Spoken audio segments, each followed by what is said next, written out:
Baby, my love, 그날의 우리 아픈 기억 그대에겐 Halo, Assalamualaikum warahmatullahi wabarakatuh. Perkenalkan, nama saya Arifah Wasfah, mahasiswa program studi Bahasa dan Sastra Indonesia yang ada di Universitas Tadulako. Nomor sambung saya yaitu A11118107. Video ini bertujuan untuk memenuhi tugas mata kuliah Pendidikan Komunitas Asia. Pada video kali ini, saya akan membahas mengenai sistem pendidikan yang ada di negara-negara Eropa, yaitu negara Prancis, Inggris, dan Jerman.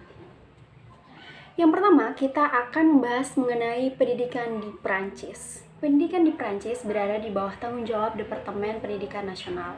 Sistem pendidikan sentralitis, yaitu sekolah dikelola oleh pemerintah pusat. Sejak zaman pemerintahan pusat De Gaulle pada tahun 1958, diadakan tingkatan pengelolaan pendidikan atau administrasi pendidikan, yaitu yang pertama, tingkat pertama adalah tingkat legislatif dan penasehat pusat. Kemudian yang kedua yaitu tingkat kedua adalah tingkat administrasi dan pelaksanaan pusat. Dan yang ketiga yaitu tingkat kedua adalah tingkat administrasi dan pelaksana setempat.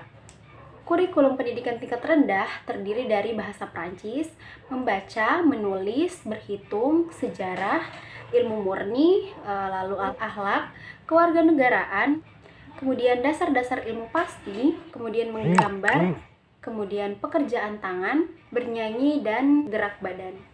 Murid-murid yang akan melanjutkan sekolah menengah harus lulus ujian masuk kelas 6, terutama bagi mereka yang mempunyai nilai ujian yang cukup baik. Nah, jika nilainya cukup baik, maka mereka dapat masuk dan diterima secara otomatis di tahun pertama atau yang disebut, yang menarik untuk dipelajari ini adalah tingkatan kelas yang dimulai dari angka yang tertinggi kemudian menurun. Jadi tidak seperti di Indonesia. Jadi sekolah dasar 6 tahun dan kelas diatur sebagai, jika di negara Prancis kelas 1, maka di Indonesia disebut kelas 6. Jadi seperti itu perbedaan sistem pendidikannya. Kemudian jika sudah tamat SD berarti tidak disebut seperti yang sudah saya katakan tadi, tidak disebut sebagai kelas 6, akan tetapi disebut sebagai kelas 1 karena tingkatannya yang menurun bukan meningkat. Mengenai pendidikan di Prancis, terdapat kekhususan tersendiri, yaitu menamatkan pendidikannya di pendidikan rendah dengan raport yang baik, maka ia dapat melanjutkan sekolah, yaitu cycle de observation. Nah, terutama peserta didik yang berusia 11-2 tahun. Lama belajar di cycle observation yaitu 2 tahun. Nah, selama kuartal pertama, semua peserta didik diberikan mata pelajaran yang sama. Mereka yang lulus seleksi pada kuartal pertama dapat masuk ke jurusan klasik atau yang disebut section klasik. Bila mereka dapat menamatkan cycle de observation dengan baik, maka mereka dapat melanjutkan ke jurusan yang dikehendaki oleh orang tuanya. Jurusan-jurusan yang ada yaitu jurusan pendidikan penutup, kemudian jurusan pendidikan umum pendek, kemudian jurusan ketiga yaitu pendidikan kejuruan pendek. Ada juga jurusan jenis keempat yaitu pendidikan kejuruan panjang. Yang kelima ada jurusan pendidikan umum panjang. Kemudian sekolah menengah. Sekolah menengah dimulai dari umur 11-16 tahun. Dalam kurun waktu normal yaitu 5 tahun. Nah, di setiap jenjang siswa memperdalam pelajaran mereka pada mata pelajaran inti dan ditambah setidaknya 1 pelajaran bahasa asing. Kemudian pada tahun keempat barulah mereka mempersiapkan diri untuk mengikuti ujian-ujian yang disebut General Certificate of Secondary Education. Kemudian setelah menyelesaikan ujian HCAC ini, siswa sekolah menengah dapat meninggalkan sekolah untuk bekerja, kemudian mengikuti program training di sekolah kejuruan atau teknik, atau melanjutkan 2 tahun lagi untuk menyiapkan diri bagi ujian masuk universitas yang dikenal dengan A-levels. Selanjutnya kita akan membahas mengenai sistem pendidikan yang ada di Inggris. Pendidikan yang ada di Inggris diatur dan diawasi oleh Department for Education dan Department for Business, Innovation and Skills. Otoritas lokal bertanggung jawab menerapkan kebijakan untuk pendidikan dan sekolah negeri di tingkat lokal. Inggris mempunyai lebih dari 3.000 institusi pendidikan yang menerima pelajar internasional di berbagai level dengan ribuan pilihan bidang studi. Di samping itu, terdapat beragam akses pendidikan dan pelatihan yang dapat dipilih dengan mengkombinasikan berbagai pilihan bidang studi sesuai dengan kebutuhan, minat, dan kemampuan. Nah, sistem pendidikan di Inggris terbagi atas 4 bagian utama, yakni primary education, kemudian secondary education, kemudian further education, dan higher education. Semua pelajar yang belajar di Inggris diwajibkan mengikuti pendidikan dasar dan menengah yang dimulai ketika berumur 5 tahun hingga umur 16 tahun. Secara singkat, sistem pendidikan dasar di Inggris dibagi menjadi tahapan penting atau key stage. Dibagi sebagai berikut. Yang pertama yaitu Key Stage 1 yang dibagi dari umur 5 hingga 7 tahun. Kemudian ada Key Stage 2 yaitu ditempuh oleh anak-anak yang berusia 7 tahun hingga 11 tahun. Kemudian tingkatan yang ketiga yaitu Key Stage 3 dari 11 tahun hingga 14 tahun. Dan yang terakhir ada Key Stage 4 dari usia 14 hingga 16 tahun. Untuk Key Stage 1 dan 2 biasanya berlangsung di sekolah dasar dan pada usia 11 tahun. Melanjutkan ke sekolah menengah dan menyelesaikan Key Stage 3 dan 4. Pelajar akan dinilai pada akhir setiap tahap. Penilaian paling penting pada usia 16 ketika pelajar mengikuti HCSE atau General Certificate of Secondary Education. Setelah pelajar menyelesaikan GCSE ini, maka mereka memiliki pilihan untuk melanjutkan ke pendidikan lanjutan dan pendidikan tinggi atau masuk ke dunia kerja. Kemudian saya akan menjelaskan sedikit mengenai sistem pendidikan yang ada di Inggris. Yang pertama yaitu pendidikan dasar atau yang disebut primary education. Pendidikan dasar di Inggris dimulai pada usia 5 tahun hingga 11 tahun, dan ini masuk dalam tahap Key Stage 1 dan 2. Kemudian ada pendidikan menengah atau secondary education. Nah, dari umur 11 sampai 16 tahun, pelajar akan masuk sekolah menengah atau tahap Key Stage 3 dan 4 untuk memulai mengambil GCSE. Pendidikan dasar dan menengah merupakan suatu kewajiban di Inggris. Setelah umur 16 tahun, pendidikan seterusnya adalah optional bagi pelajar. Nah, pelajar biasanya mengambil sekitar 10 mata pelajaran dan tergantung dari mata pelajaran yang diambil melalui kombinasi dari tugas dan ujian tertulis. Kemudian, pendidikan lanjutan atau further education. Setelah pelajar menyelesaikan pendidikan sekunder, maka mereka memiliki pilihan untuk memperpanjang ke pendidikan lanjutan untuk mengambil A-level. Setelah pelajar menyelesaikan pendidikan sekunder, maka mereka memiliki pilihan untuk memperpanjang ke pendidikan lanjutan untuk mengambil seperti A-level, kualifikasi lain seperti IB dan Cambridge PU. Nah, pendidikan lanjutan A-level juga biasa disebut sebagai Sixth Form, berdurasi selama 2 tahun. A-level atau Advanced Level biasanya diikuti oleh pelajar usia 16 tahun atau setelah mereka oleh GCSE.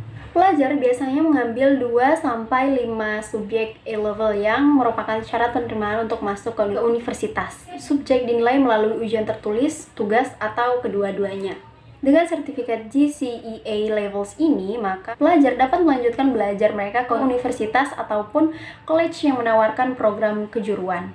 Persyaratan utama bagi pelajar yang merencanakan untuk melanjutkan ke perguruan tinggi atau universitas, maka mereka harus menyelesaikan pendidikan lanjutan terlebih dahulu. Kemudian ada program lanjutan atau HIND dan pra-universitas atau disebut Foundation Studies.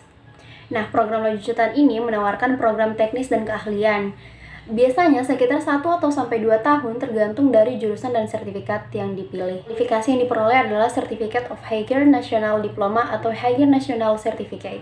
Umumnya, universitas di Inggris mensyaratkan untuk pelajar lulusan SMA kelas 12 dari Indonesia harus masuk program A-level atau program pra-universitas atau foundation. Nah, sebelum meneruskan ke tahun pertama di universitas, bagi jurusan yang sulit seperti kedokteran dan hukum, apalagi untuk top universitas di Inggris, maka pelajar internasional diharuskan masuk ke program A-level selama 2 tahun sebelum masuk program undergraduate. Selanjutnya kita akan membahas mengenai sistem pendidikan yang ada di Jerman. Sistem pendidikan di Jerman terbagi menjadi 5 bagian, yaitu yang pertama pendidikan anak usia dini, kemudian sekolah dasar, kemudian sekolah menengah, dan terakhir yaitu pendidikan lanjutan. Mirip dengan sistem pendidikan yang ada di Indonesia, pendidikan anak usia dini diperuntukkan untuk anak-anak yang berusia 0 hingga 6 tahun.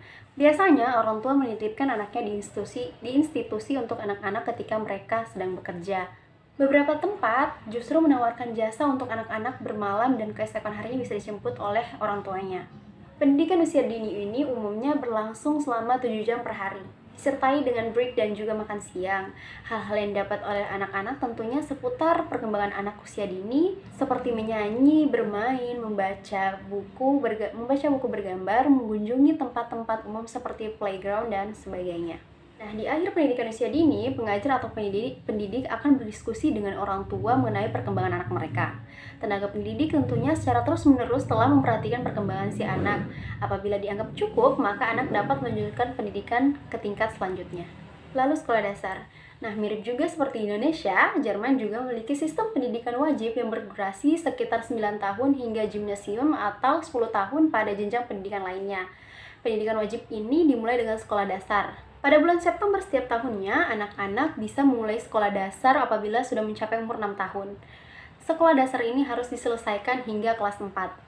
Di Jerman sendiri terdapat 2 sekolah dasar. Yang pertama adalah sistem 5 hari dengan total 188 hari pengajaran per tahun. Dan selanjutnya ada sistem 6 hari dengan total 208 hari pengajaran per tahun. Pada sistem ini biasanya anak-anak harus sekolah pada 2 hari Sabtu setiap bulannya. Pelajaran diajarkan meliputi bahasa Jerman, matematika, bahasa asing, seni, kerajinan tangan, olahraga, musik, hingga pelajaran agama. Mirip dengan sekolah yang ada di Indonesia, bukan? Nah, uniknya nih, Jerman juga menyediakan sekolah khusus bagi anak-anak yang orang tuanya harus selalu berpindah-pindah, sehingga tidak bisa belajar di sekolah dasar pada umumnya. Nah, sebelum memasuki awal kelas 5, anak-anak dan orang tua harus memiliki jenis pendidikan lanjutan yang diinginkan. Untuk menyelesaikan sekolah dasar, murid-murid di Jerman tidak perlu melakukan ujian. Biasanya juga tidak ada sertifikat tertentu. Tentunya ada tujuan dan pencapaian tertentu yang harus dicapai para murid di masa sekolah dasar ini. Selanjutnya, sekolah menengah. Pendidikan sekolah di Jerman ini sangat terspesifikasi dan mungkin saja terlihat rumit bagi kita yang terbiasa dengan sistem pendidikan SMP dan SMA di Indonesia. Akan tetapi, di Jerman, sekolah menengah ini terdiri dari beberapa jenis. Sekolah menengah di Jerman dibagi menjadi 2 bagian, yaitu sekolah menengah pertama dan sekolah menengah atas. Sekolah menengah pertama ini diperuntukkan untuk murid berusia 10 hingga 15 atau 16 tahun. Dan sekolah menengah atas diperuntukkan untuk murid berusia 15 atau 16 hingga 18 tahun yang sudah menyelesaikan pendidikan di tingkat sebelumnya. Kemudian tipe-tipe sekolah menengah. Yang pertama ada gimnasium. Gimnasium ini menawarkan sistem pendidikan umum secara intensif yang biasanya diperlakukan untuk universitas. Biasanya terdiri dari kelas 5 hingga 12 atau 13 yang akan diakhiri dengan abitur atau yang sering disebut dengan AB. Kurikulum yang ditawarkan bisa berbeda dari satu sekolah ke sekolah lain. Akan tetapi, mata pelajaran umumnya meliputi bahasa Jerman, matematika, komputer, fisika, biologi, kimia, geografi, seni, musik, sejarah, asing, dan sebagainya. Kemudian tipe sekolah menengah yang kedua ada Hauptschule. Nah, Hauptschule ini terdiri dari kelas 5 hingga 9 atau bahkan 20. Sistem pengajarannya umum dan cenderung bersifat dasar. Tidak setinggi gimnasium. Pada akhir tahun pendidikan, murid-murid akan mendapatkan predikat Hauptschule Schools. Yang terakhir ada Real School. School ini menawarkan pendidikan yang lebih ekstensif, mulai dari kelas 5 hingga 10. Nah, pada akhir Real School, murid-murid akan mendapatkan predikat Real School Lab Schools. Sistem penilaiannya menggunakan sistem skala 6, yaitu 1 sangat memuaskan, kemudian 2 memuaskan, 3 cukup, 4 memadai, 5 buruk, dan 6 sangat buruk. Demikian materi mengenai sistem pendidikan yang ada di negara-negara Eropa, yaitu negara Prancis, Inggris, dan Jerman. Lebih dan kurangnya saya mohon maaf, dan terima kasih karena sudah menyaksikan video ini dari awal hingga akhir. Saya Arifah Wasfa, wabillahi taufiq wal hidayah, wassalamualaikum warahmatullahi wabarakatuh.